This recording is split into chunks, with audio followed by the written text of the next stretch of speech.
welcome to Man That's Cooking. In this video, we're going to show you how to make loaded scalloped potatoes. Alright, we're going to start with shredding 16 ounces of medium cheddar cheese.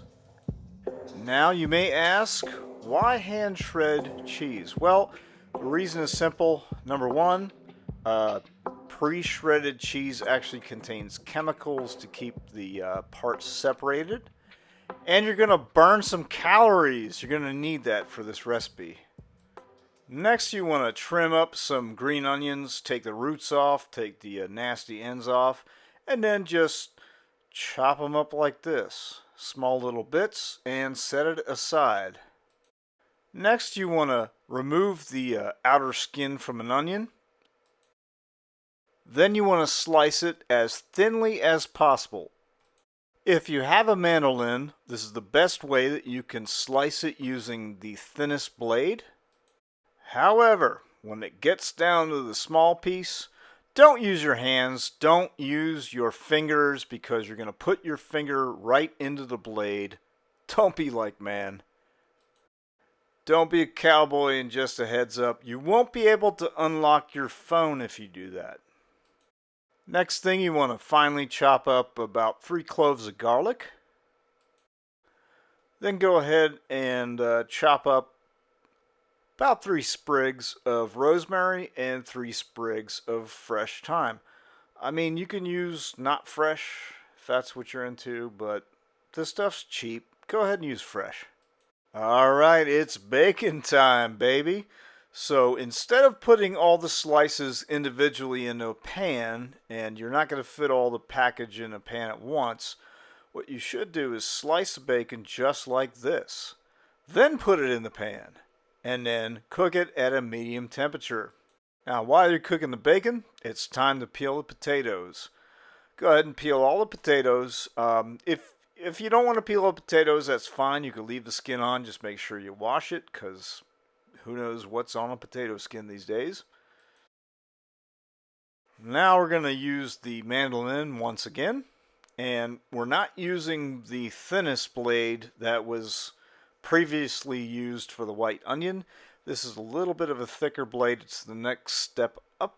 And we're going to show you real quickly what the thickness is of these potatoes. Just like that. It's about an 1/8 inch, perhaps, something like that. If you have a knife and not a mandolin, hope you can slice accurately. Otherwise, get a mandolin, they're cheap. Meanwhile, in Bacon Town just reporting in right here, just keep stirring the bacon, check in on it, and oh, baby, look at that. That's right, when your bacon starts foaming, it's done. It may not look done, but trust us, we're on the internet, and you should trust everyone on the internet. Just remove that bacon and put it on paper towels to let it drip dry.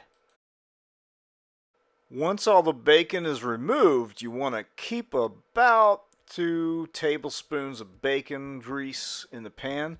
So go ahead and use whatever tool you have to remove the bacon grease, and then go ahead and add the sliced onions.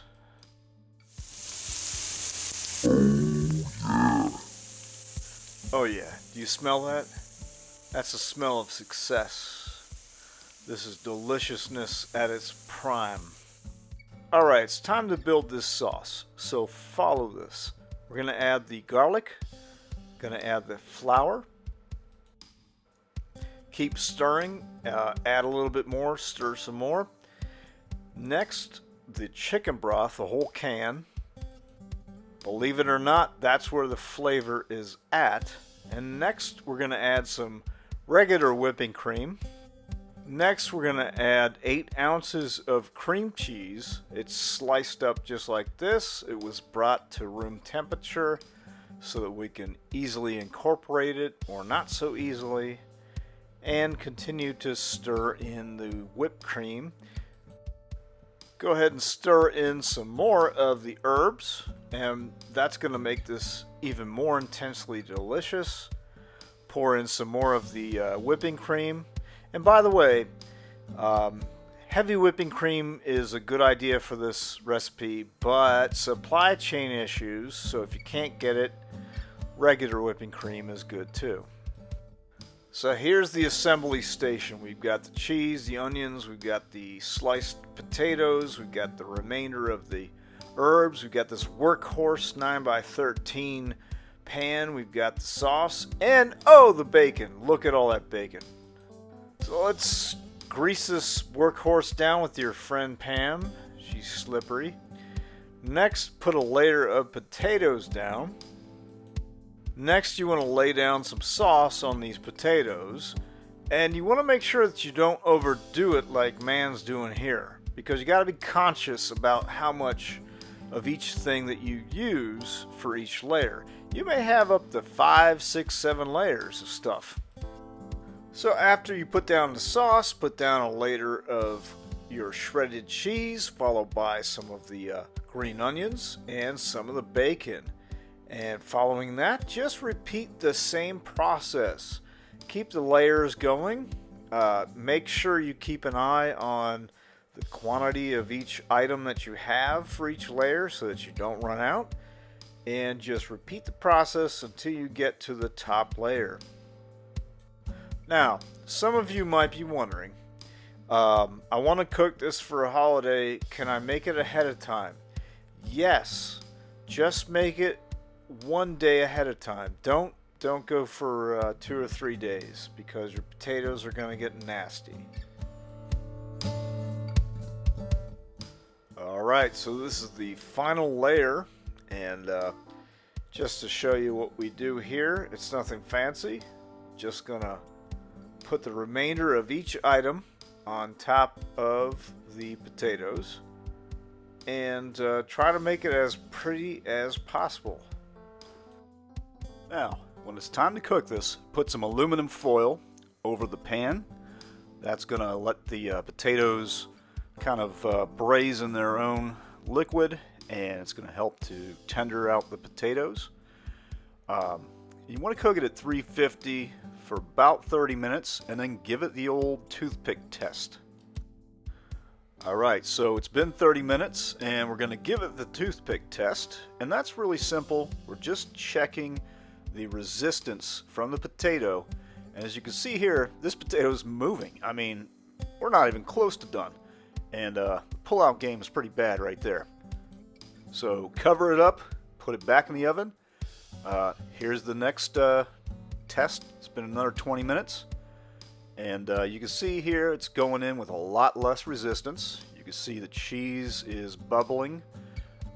Certainly not cooked and ready for presentation yet. So we're going to put it back in the oven uncovered.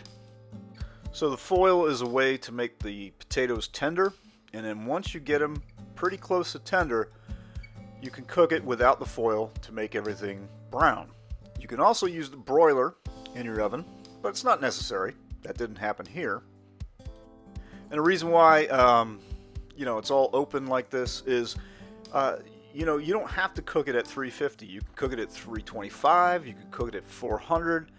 Reason for that is, you're probably going to make this on a holiday, or I don't know, maybe on a Saturday.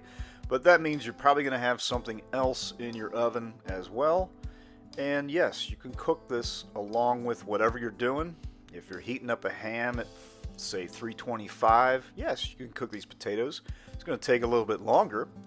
But just using that toothpick test will help you guide yourself through the cooking process and to make sure it looks like this. Food porn flyover. Take a look at this.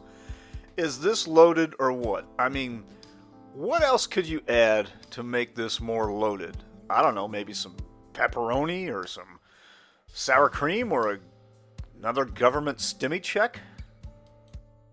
And if you make this for your family, they're going to find a new reason to love you.